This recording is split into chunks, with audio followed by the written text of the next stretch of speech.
Então, queridas irmãs e irmãos, dando continuidade ao projeto Evolução em Dois Mundos, vamos apresentar hoje o capítulo 8º, intitulado Evolução e Metabolismo. Neste capítulo, nós vamos abordar os itens que se seguem: suprimentos da vida, fases progressivas do metabolismo, excitações químicas, administração do metabolismo, acumulações de energia espiritual, impulsos determinantes da mente e, finalmente, metabolismo do corpo e da alma. Neste item primeiro, intitulado Suprimentos da Vida, André Luiz começa dizendo que a chegada dos princípios inteligentes no mundo e sua expansão assemelha-se a um exército que organiza sua própria cobertura de suprimentos. Bactérias lavram o solo para a proliferação das plantas.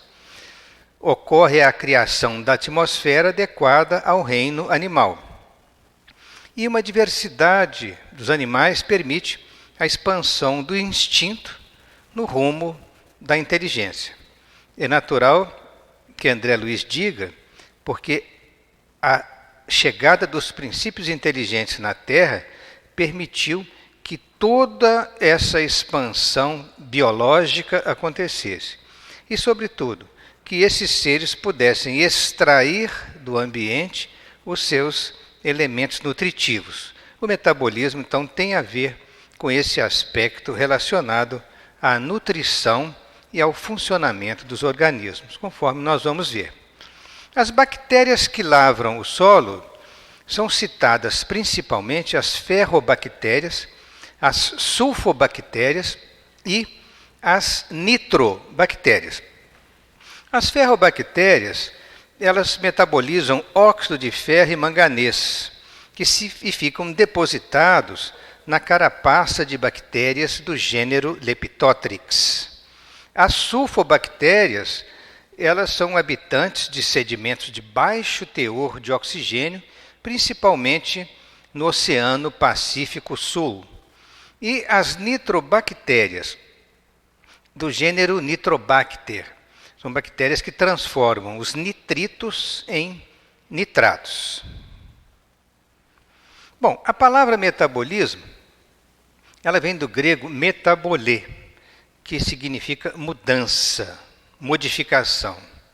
Na verdade, o metabolismo, essa mudança, essa modificação, tem a ver com o conjunto de todas as reações químicas do organismo necessárias à formação, desenvolvimento e renovação das células. Quer dizer, as reações químicas que visam a produção de energia necessária às funções biológicas em todos os seres vivos. Então, se nós considerarmos um organismo vivo e considerarmos que este organismo tem que ter um conjunto de reações químicas complexas para produzir todas as substâncias necessárias à vida, nós chamaremos isso então de metabolismo.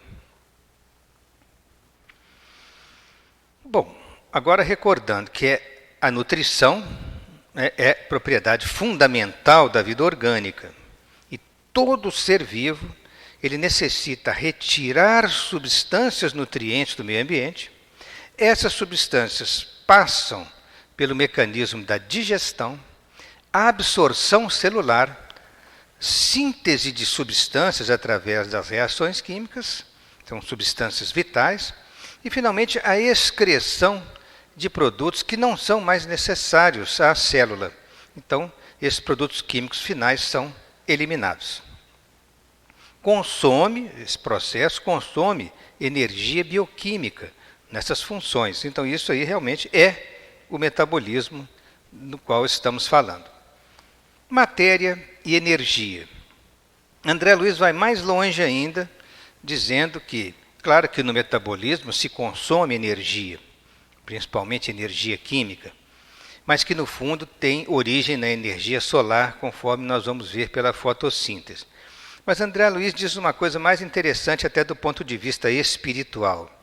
O seguinte, que toda a matéria é energia tornada visível.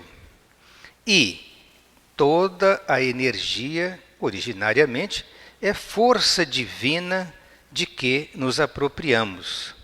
Isso é um conceito que expande terrivelmente, enormemente, né, a compreensão da energia, porque torna a energia divina. Ou seja, todo o universo tem que ser envolvido pela energia que vem diretamente do Criador. E ela, então, se diversifica e se multiplica em várias formas. A energia da luz solar, por exemplo, transforma-se em vida por intermédio das células vegetais e animais. Todas as células necessitam de energia para manter a sua estrutura organizada e desempenhar as variadas atividades mecânicas, elétricas e químicas que constituem os seus processos vitais, ou seja, o seu metabolismo. É extraído do livro A Célula, Biblioteca Científica Life. Então é bem importante que a gente lembre disso, porque durante o desenvolvimento dessa exposição, nós vamos explicar as formas de energia, como são produzidas, e a utilização dessa energia no metabolismo e a fonte de onde a energia provém. Então vejam bem, atividades mecânicas, elétricas e químicas dos processos vitais. Houve necessidade, no início da formação do nosso planeta, que a Terra na fase inicial estava extremamente aquecida, houve necessidade da formação de uma atmosfera primitiva. É claro que o nosso planeta, com a temperatura muito elevada, né, no início da formação planetária, dificultava essa formação, né, inicial da atmosfera. Mas depois, progressivamente, o vapor d'água existente na atmosfera e outros gases associados, como, por exemplo, o dióxido de carbono, nitrogênio, hidrogênio, o ácido sulfídrico, o monóxido de carbono, fazendo parte dessa atmosfera primitiva, continha pouco ou praticamente nenhum oxigênio. Mas a condensação do vapor d'água progressivamente levou a chuvas torrenciais, e essas chuvas se repetiram indefinidamente até que ocorreu o resfriamento da crosta terrestre. E com o resfriamento houve a possibilidade de se formarem os mares primitivos, os mares mornos do nosso planeta. Nestes mares ocorreu a formação espontânea de moléculas orgânicas por ação da luz solar, da eletricidade, da radiação ultravioleta e do calor. Nós vamos ver que experiências laboratoriais demonstraram a possibilidade do surgimento de moléculas orgânicas a partir da ação de todos esses elementos citados.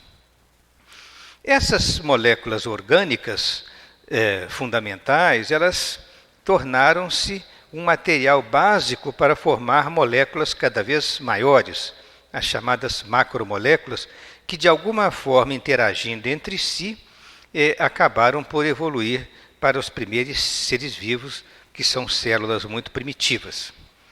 O experimento famoso que ficou registrado na história da biologia é o experimento de Stanley Miller, feito em 1952, para demonstrar a possibilidade da formação dessas moléculas orgânicas na fase inicial da nossa atmosfera primitiva, conforme nós já dissemos. Vamos falar um pouco sobre esse experimento, muito interessante.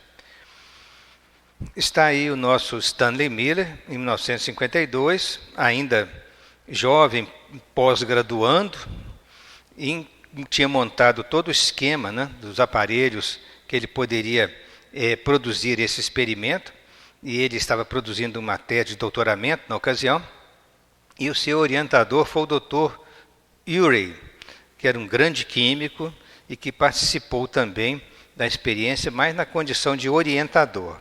Na verdade, o próprio Stanley Miller, jovem ainda, desenvolveu o equipamento e produziu a experiência recolhendo amostras de moléculas orgânicas formadas desta maneira. Então, se nós acompanharmos a figura que está ali representada, nós vamos ver que há um compartimento de água, que é representado como compartimento oceano, Esta água é submetida a um calor e produz vapor d'água que sobe por essa tubulação de vidro. E este vapor necessariamente tem que passar por este ambiente que está aqui montado com 2 eletrodos, produzindo constantemente descargas elétricas entre eles. E neste ambiente nós temos alguns gases, como está ali demonstrado na figura: vapor d'água, temos nitrogênio, temos amônia, hidrogênio, gás carbônico e metano, que supõe-se que esses gases teriam existido nessa atmosfera primitiva, exposta às chuvas torrenciais, portanto, muitas descargas elétricas, radiação ultravioleta, calor e outros elementos presentes que pudessem determinar a formação dessas moléculas orgânicas. Então, essas condições primitivas teriam levado ao surgimento.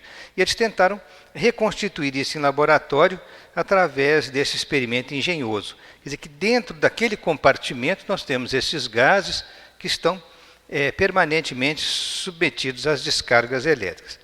E logo abaixo tem uma espiral, como se fosse um condensador, e as substâncias aqui produzidas pelas reações químicas, induzidas até pelas descargas elétricas, que fornecem energia para essas reações, produziram substâncias que, descendo por esse tubo, poderiam ser recolhidas aqui, né, nesse setor onde ele poderia retirar as amostras químicas para estudo. Esse trabalho foi publicado em 15 de maio de 1953, numa revista muito importante, que é chamada revista Science, que é uma publicação muito respeitável.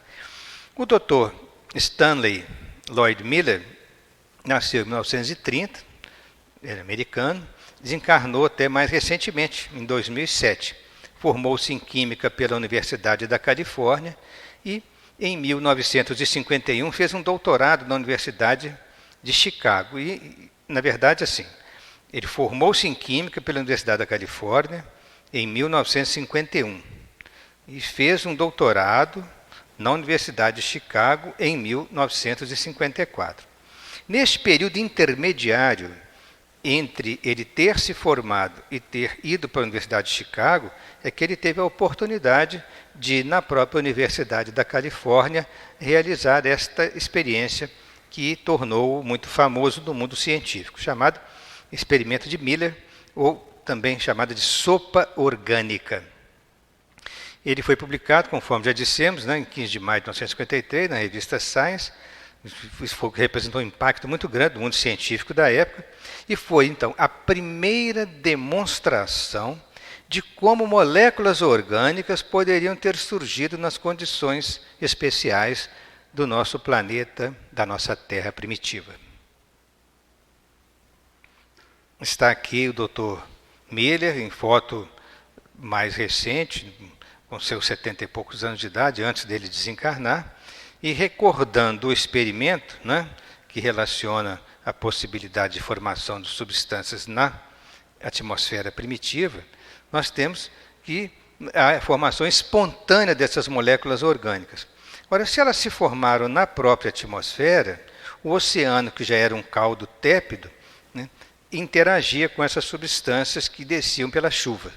Então, o próprio oceano recebeu substâncias possivelmente sintetizadas na própria atmosfera, no meio gasoso.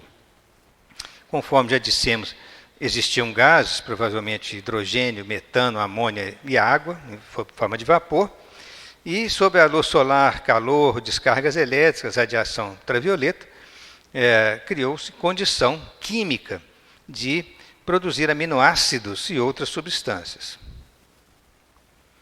Ora, os aminoácidos são a base da formação das proteínas. E as proteínas são os tijolos das células, são as moléculas que organizam e estruturam as células. Então, numa próxima etapa, nós vamos partir para a formação de macromoléculas, depois de formar essas moléculas orgânicas fundamentais. E nas macromoléculas, elas de alguma forma vão se organizar para constituir os primeiros seres vivos unicelulares primitivos. É claro que a ciência ainda desconhece muitos detalhes dessa etapa da formação dos primeiros seres vivos, mas há um consenso entre os cientistas de que a formação das macromoléculas acabaram por permitir a organização destes primeiros seres vivos. Nós temos aqui exemplo de células bem primitivas, que são células chamadas procariontes, porque são células que não têm núcleo, elas são destituídas de núcleo.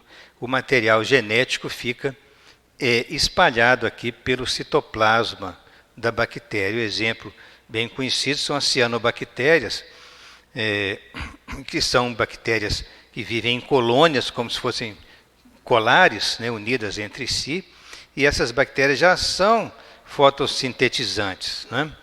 Já chamadas antigamente algas azuis, não, cianofícias, modernamente já se chama de cianobactérias, porque elas são mais aparentadas com bactérias do que com as algas, mas elas são fotossintetizantes ou fotossintetizadoras.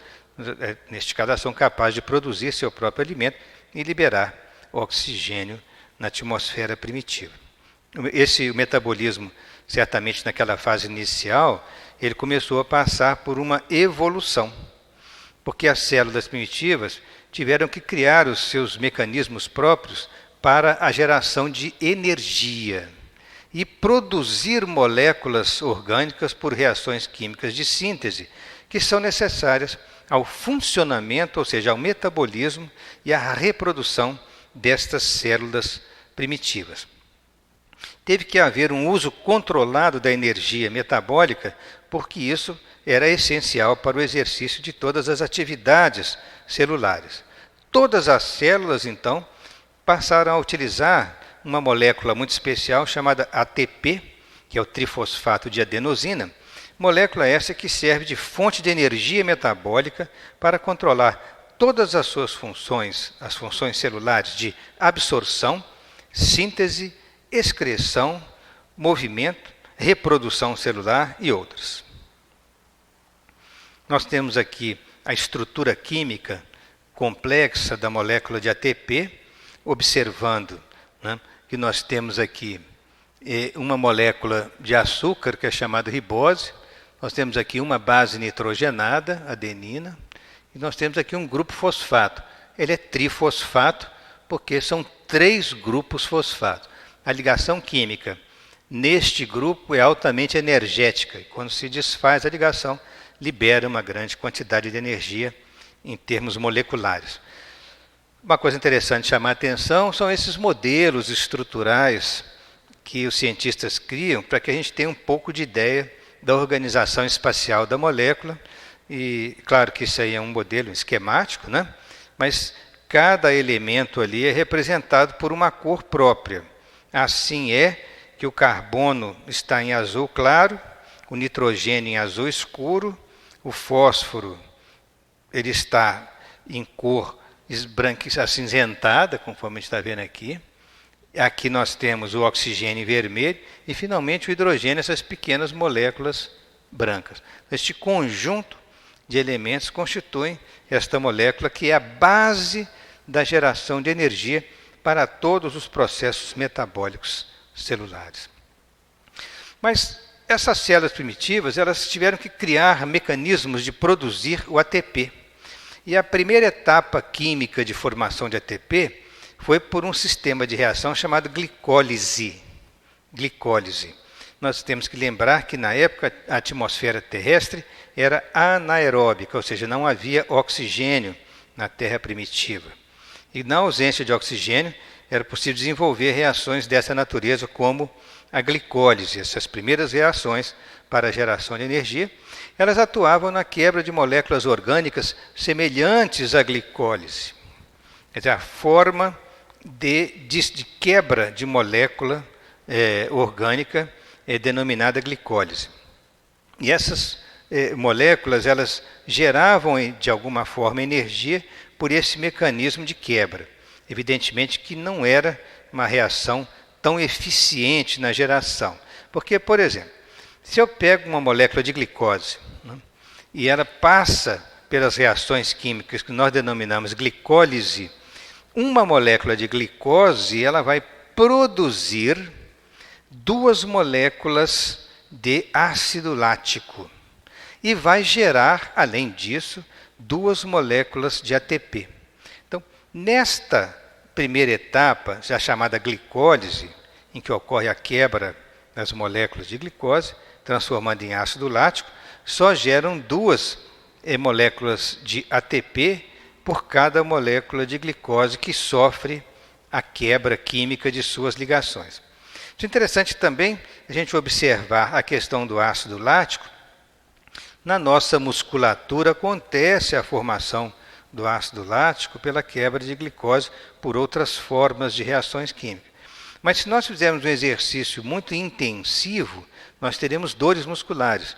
Isso, em parte, se deve a um acúmulo excessivo desse ácido lático nas nossas fibras musculares. Isso é só uma informação que é uma curiosidade científica, mas é interessante lembrar disso.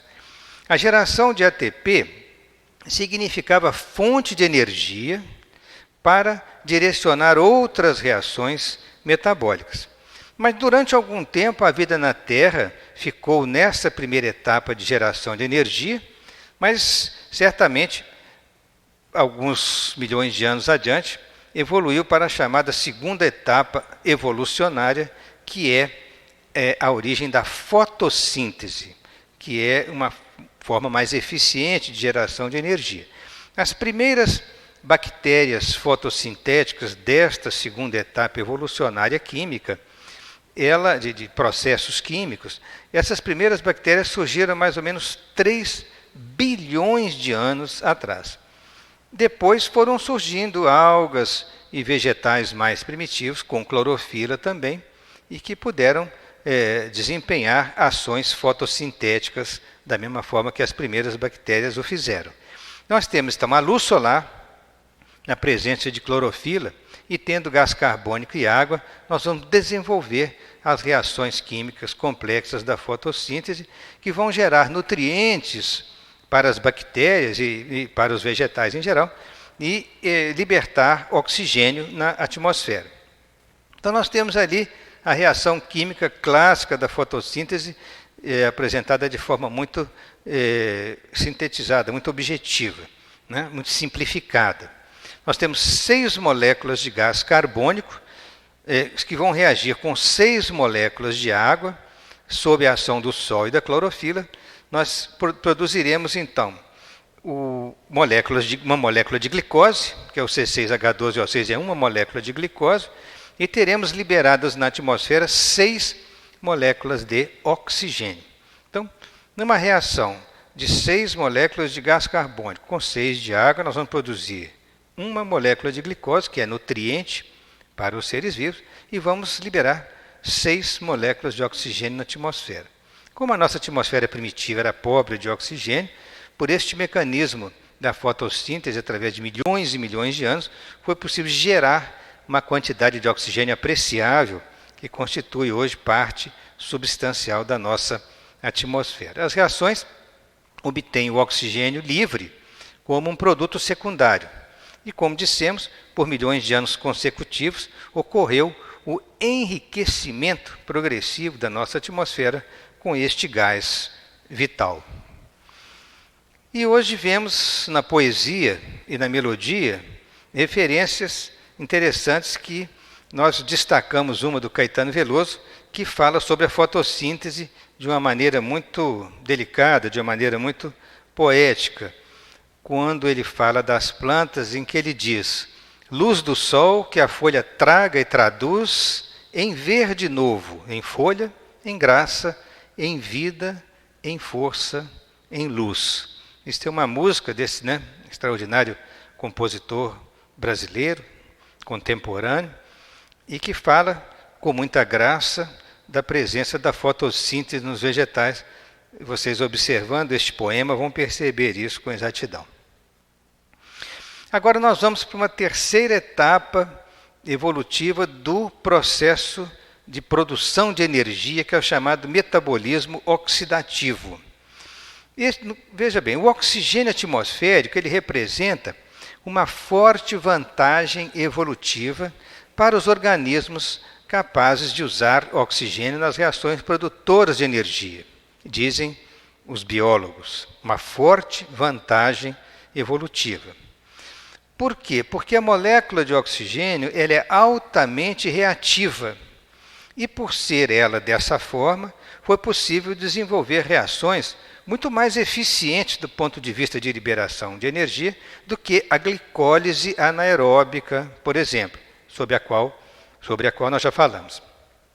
Então nós temos aqui uma molécula de glicose reagindo com 6 moléculas de oxigênio, nós teremos a geração de 6 moléculas de gás carbônico mais 6 de água, porém com a geração de 36 a 38 moléculas de ATP para cada molécula de glicose que passa pelo processo do metabolismo oxidativo.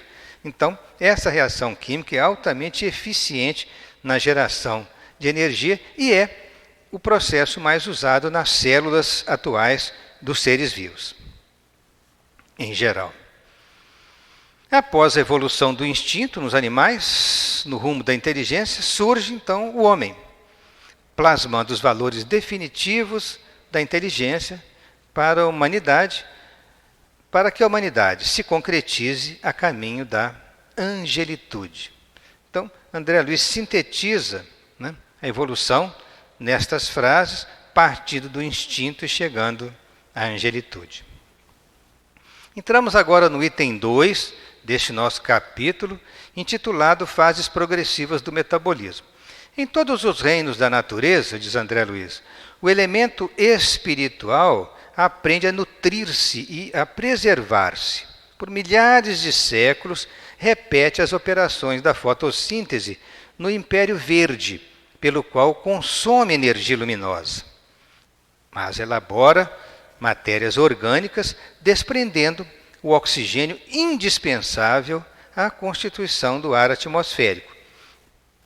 Ele está sintetizando o que nós já falamos anteriormente a respeito da fotossíntese, mas é o pensamento de André Luiz que estamos colocando agora. Recapitula as operações da quimiossíntese em formas autótrofas, quer dizer, seres que produzem seu próprio alimento, e que, como sejam certas classes de bactérias que se utilizam de energia química para viver através da oxidação de compostos minerais. Interessante nós relatarmos agora sobre os vegetais a experiência de Van Helmont.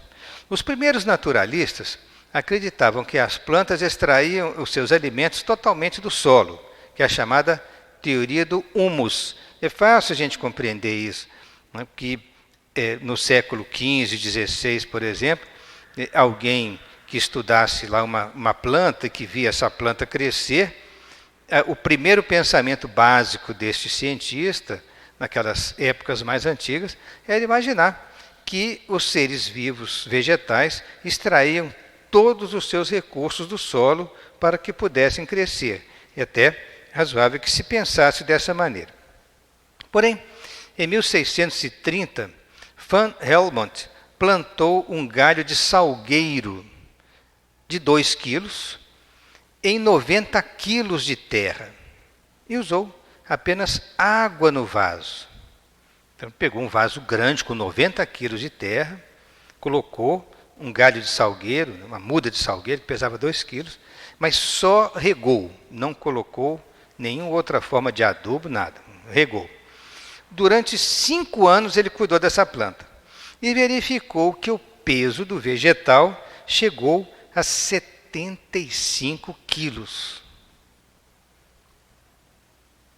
Mas a terra sofreu apenas uma redução de 50 gramas. Ora, se o vegetal cresceu, ele aumentou 75 quilos, e a terra do vaso só perdeu 50 gramas, então não há a menor chance de pensar que é o solo que contribui com os nutrientes para que aquele vegetal cresça. Contribui com a água que a planta absorve. Algum nutriente até sim, mas o principal nós vamos ver de onde vem. O cientista concluiu, da forma que ele poderia concluir na época, que fora a água que nutria a planta. Sim, porque durante 5 anos ele só usou água, e como não reduziu praticamente nada na terra, e o vegetal cresceu, aumentou 75 quilos, ele tinha que forçosamente concluir que era água. Mas a ciência moderna, depois de descoberta da fotossíntese, sabe, né, os botânicos concluíram isso mais tarde, de que era o gás carbônico da atmosfera absorvido pelas folhas do vegetal, que, se associando no processo da fotossíntese com a água, a luz solar, né, nas folhas, produzia os elementos nutrientes que respondiam por tal crescimento. Mas vejam que esse nosso Van Helmont, ele teve uma ideia extraordinariamente interessante, né, de plantar esta árvore, cuidar dela e comprovar que não eram os nutrientes do solo que representavam toda aquela massa orgânica do vegetal, e sim, depois os biólogos concluindo, o próprio gás carbônico da atmosfera. Ele foi médico, químico e fisiologista, ele era de origem belga, rejeitou a teoria dos 4 elementos de Aristóteles, contudo, concordou que ar e água eram elementos. Foi o primeiro a considerar a produção de gases durante as reações químicas, introduzindo o conceito de gás como terceiro estado de agregação da matéria, porque até então não se tinha muita noção da existência dos gases. Vejam que ele nasceu em 1579 e desencarnou em 1644, então ele foi um precursor da química e de certos aspectos da biologia moderna. Então, recordando a fotossíntese, nós temos aqui uma árvore exposta à sua copa com muitas flores, exposta à energia solar, né? Essas folhas vão absorver o gás carbônico do ar e, com a ação da água que vem pelas raízes, que é sugada pelas raízes do vegetal, ocorre nas folhas e nos caules a reação da fotossíntese, que acaba por produzir glicose, que é um elemento nutritivo, e liberar o gás oxigênio na atmosfera, gerando todo esse verde maravilhoso que cobre a nossa terra de forma luxuriante em muitos lugares. Recordando que a quimiossíntese, que é um processo mais primitivo da produção de energia, ele ocorre como produção de matéria orgânica a partir de gás carbônico e água e outras substâncias inorgânicas. No caso, a quimiossíntese. Então, ele vai utilizar-se de substâncias inorgânicas para produzir a energia, né? Como, por exemplo, amônia, ferro, nitrito e enxofre, sem a necessidade da energia luminosa. E essa quimiossíntese, repetimos, ela é realizada por algumas bactérias autótrofas, como as ferrobactérias, que já citamos, as sulfobactérias e as nitrobactérias, lembrando apenas que o processo complexo da quimiossíntese se divide em 2 fases, e nestas fases acontecem todas as reações necessárias à produção dos nutrientes celulares. Falando agora sobre a respiração, André Luiz disse: gradativamente, no domínio vegetal, assimila o elemento espiritual os mecanismos mais íntimos da respiração, absorvendo o oxigênio e eliminando o gás carbônico pelos estômatos e pneumatóides, cutícula e lenticelas, de modo a conduzir o oxigênio sobre as matérias orgânicas para a formação de produtos de desassimilação e projeção de energia. Então, ele falando sobre a respiração nos vegetais, ele cita esses termos técnicos relacionados à botânica, que nós vamos procurar explicar o significado de cada um deles. Os estômatos. Os estômatos são pequenos orifícios da epiderme das folhas, relacionados com a troca de gases e água entre as folhas e o meio ambiente. Assemelham-se a um orifício alongado. E vemos aqui embaixo, né, a nível de microscópio, porque esses poros são microscópicos, né, vemos o orifício alongado, que está protegido na sua entrada por 2 células côncavas. Então, esse estômato, né, com células, ele guarda e essas células que guardam a sua entrada, permite a abertura, né, do chamado ostíolo, e que há então trocas gasosas e troca de água com o meio ambiente através desses pequenos órgãos das folhas e dos caules. Temos também os chamados pneumatódios, são certos tipos de plantas do mangue que possuem nas raízes estruturas chamadas pneumatóforos. Aqui nós vemos, né, os pneumatóforos, que em ponto maior eles apresentam esse aspecto. Eles estão cobertos com os pneumatódios. Então, os pneumatóforos aqui vistos, e examinando os pneumatóforos, vamos ver os pneumatódios dispersos na sua superfície. Então, eles possuem raízes chamadas pneumatóforos com orifícios chamados pneumatódios para a respiração e são responsáveis pela troca gasosa entre a planta e o meio ambiente. O terceiro termo citado são as lenticelas, que é um termo também usado em botânica, que são órgãos de arejamento encontrados nos caules das plantas, com aspecto de pequenas aberturas que permitem as trocas gasosas com o ambiente. E, finalmente, o quarto termo a que André Luiz se refere chama-se cutícula.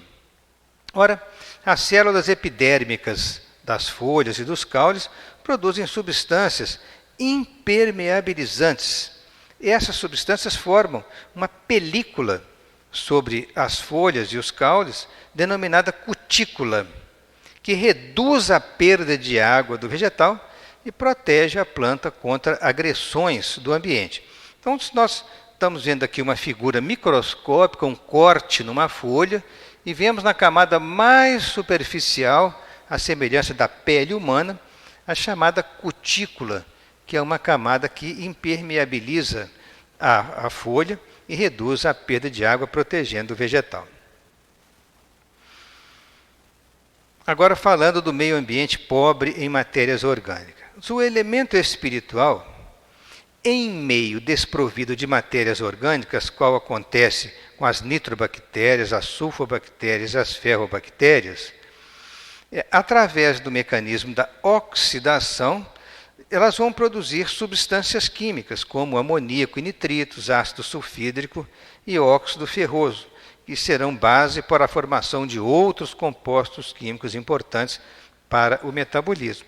Recordando, como já mostramos no início, as bactérias que lavram o solo, né, que trabalham óxido de ferro e manganês, que trabalham substâncias à base de enxofre e outras que transformam os nitritos em nitrato no solo para que possam produzir elementos necessários ao metabolismo de outros seres vivos. Então, por essas atividades infinitamente repetidas, habilita-se o princípio inteligente ao ingresso no reino animal, onde desenvolverá a técnica da elaboração automática de catalisadores químicos, que são as enzimas. Esses catalisadores são desenvolvidos para transformar matérias orgânicas complexas em recursos assimiláveis pelos seres. Produz, então, diástases, né, que são enzimas diversas, como sejam as proteases, as enzimas, entre os fermentos hidrolisantes e decomponentes. Então, essa é a chamada elaboração automática de catalisadores químicos. O que são os catalisadores químicos? Eles são substâncias que participam de uma reação química, acelerando-a, porém, sem alterar-se no curso da reação, podendo ser reutilizados os catalisadores. Então, isso é muito interessante, porque ele influi na reação, mas ele, como substância, não se altera, ele pode ser reutilizado, conforme consta da obra Biologia Moderna. Não existiria a vida, tal qual a conhecemos, se não existissem as enzimas. A enzima, tal qual o fole que ativa uma chama apática, pode acelerar enormemente uma reação química, permitindo que uma célula realize em minutos o que, de outra forma, levaria milhares de anos para ser feito. Vejam a sabedoria da natureza, do planejamento das leis divinas em relação à evolução da vida, porque para que os seres que mantêm uma temperatura constante, igual à nossa, e mesmo para os seres de temperatura oscilante, que costuma ser uma temperatura mais ou menos equivalente à do meio ambiente, certas reações químicas não teriam a menor possibilidade de se processar sem a presença dos enzimas, que são os catalisadores químicos. Por quê? Elas vão principalmente acelerar as reações para que o metabolismo das células tenha sua continuidade normal. Se elas não existissem, imagine uma reação química de milhares de anos, e seria incompatível com a vida. Sem a ação das enzimas, a maioria das reações bioquímicas seria tão lenta que não ocorreria nas suaves condições de temperatura e pressão compatíveis com a vida.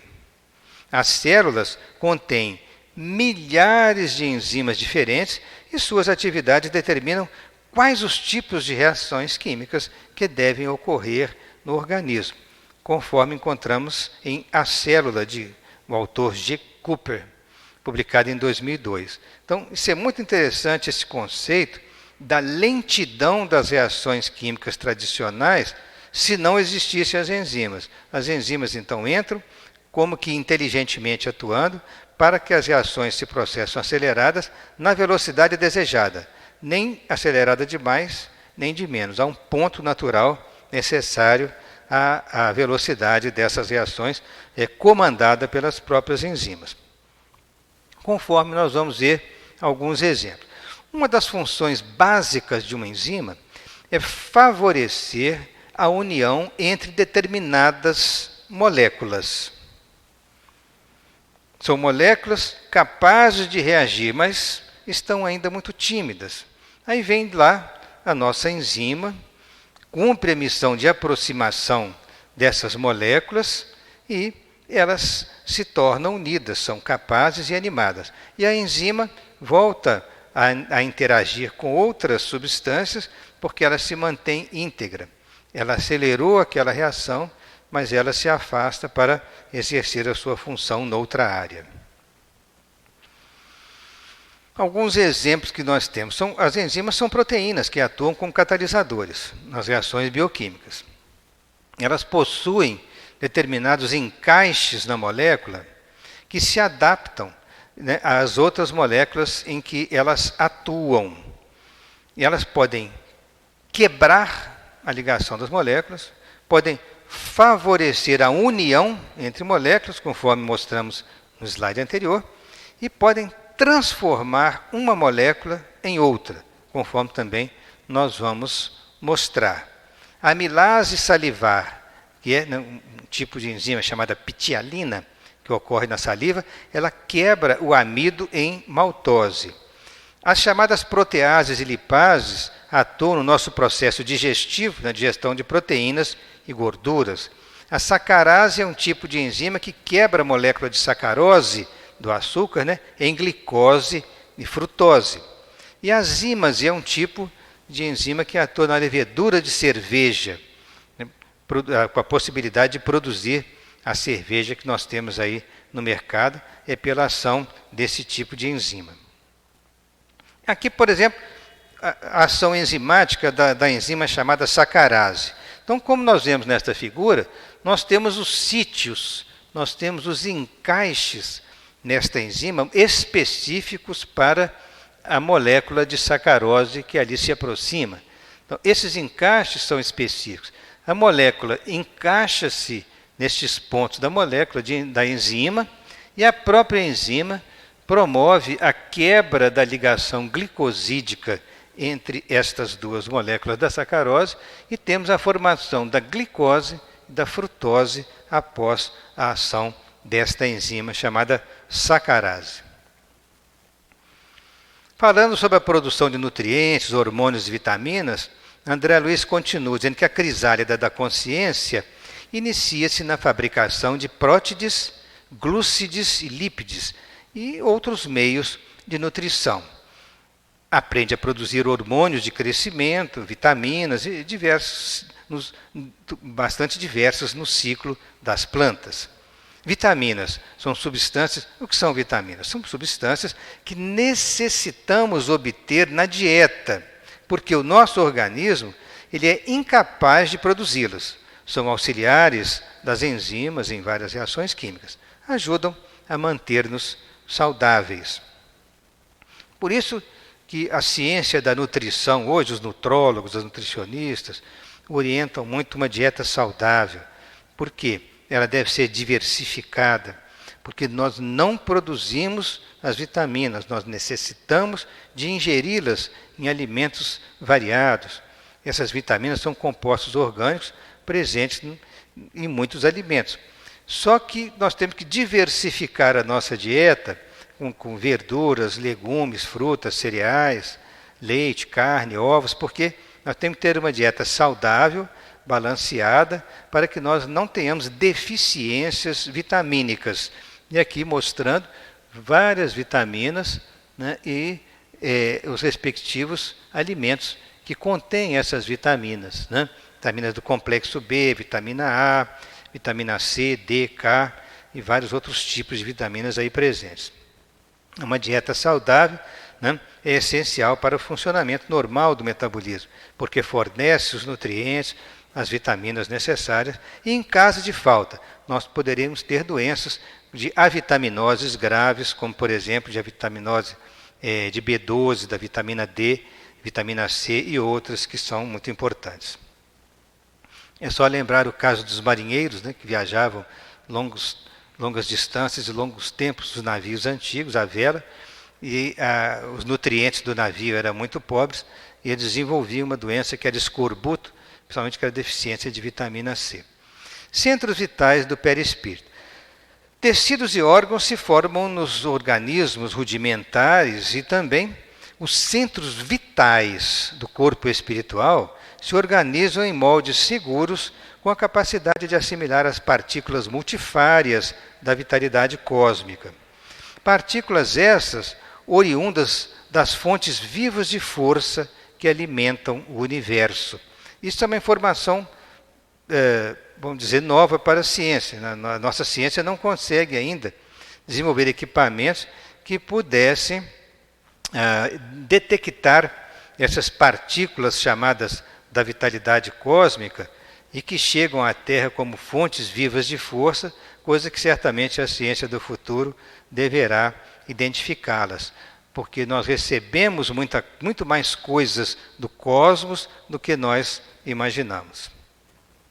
Centros vitais, então, essa figura mostra de uma forma artística essa situação de centros vitais assimilando partículas da vitalidade cósmica oriundas das fontes vivas de forças que alimentam o universo. Entrando no item 3, intitulado Excitações Químicas, André Luiz fala o seguinte: governando as células físicas, os agentes da natureza espiritual se evidenciam em todos os processos de nutrição, motivando as chamadas excitações químicas, também classificáveis como quimiotactismo eletromagnético. Quimiotactismo é uma atração química. O princípio inteligente, então, sob estímulos de atrações e repulsões, ele aure, ele aspira, ele absorve elementos quimiotácticos eletromagnéticos no laboratório das forças universais, através da respiração, para conservar-se e defender-se, preservando os valores de reprodução e de sustentação. O quimiotactismo, que vem a ser quimiotactismo, do latim tactus, significa tato. Então, esse quimiotactismo tem uma atração, uma ação atrativa, ou mesmo repulsiva, entre células e substâncias, causada por uma influência química. Então, pode ser tanto de atração quanto de repulsão. O fluido ou matéria mental tem as suas propriedades quimioeletromagnéticas específicas. Então, esta frase de André Luiz, retirada de outra parte do livro Evolução em Dois Mundos, da página 99, tem a ver com a explicação anterior do quimiotactismo, que são propriedades quimioeletromagnéticas do fluido ou matéria mental. Diz mais ainda, noutra área do livro, na página 169, que o corpo espiritual nutre-se de sínteses eletromagnéticas auridas no reservatório da natureza.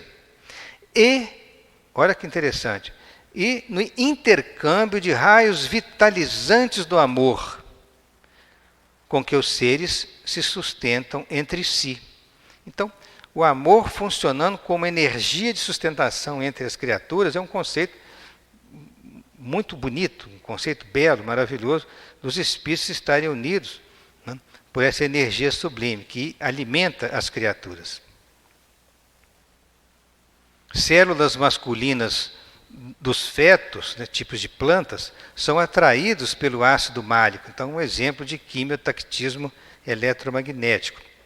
Os fetos são plantas classificadas como as pteridófitas, como samambaias e avencas, e as suas células masculinas, chamadas anterídeos, que depois evoluem para anterozoides, nadam em direção à célula feminina, chamada oosfera, e fecunda-a.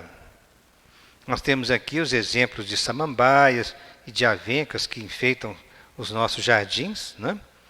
E o mecanismo do quimiotactismo acontece em que o anterozoide, que é o gameta masculino, ele é atraído pela oosfera, que é o gameta feminino, dentro de uma estrutura que é o arquegônio, a semelhança de um útero, né? Então, nas briófitas, o deslocamento do anterozoide em direção à oosfera é um caso de quimiotactismo. A oosfera atrai quimicamente o anterozoide neste fenômeno da fecundação.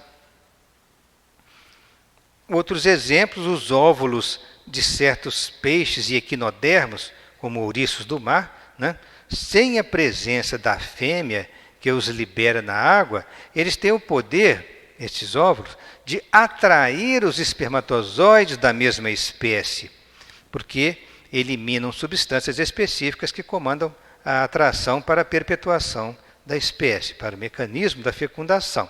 Então, nós temos vendo aqui, por exemplo, o caso dos ouriços do mar, nós temos que eles lançam espermatozoides e óvulos na água, e que na água eles se encontram, fecundam e evoluem para a formação da célula-ovo, que vai gerar um novo animal. Esse é um exemplo de quimiotactismo entre os gametas dos ouriços. Entre os animais, as células da reprodução, os gametas, segregam substâncias particulares com que se procuram mutuamente, evoluindo o veículo psicossomático para mais altos níveis de consciência. Essa é a lei da afinidade, manifesta-se primariamente nas mais amplas formas de quimiotropismo, ou quimiotactismo, atração quimioeletromagnética. Quer dizer, a lei da afinidade vem de muito longe, colocada por André Luiz, desde essas atrações primárias entre os seres vivos mais simples. Agora, para mostrarmos a questão dessa atração através do quimiotactismo, né, nós vamos mostrar um filme a respeito do mecanismo da fecundação.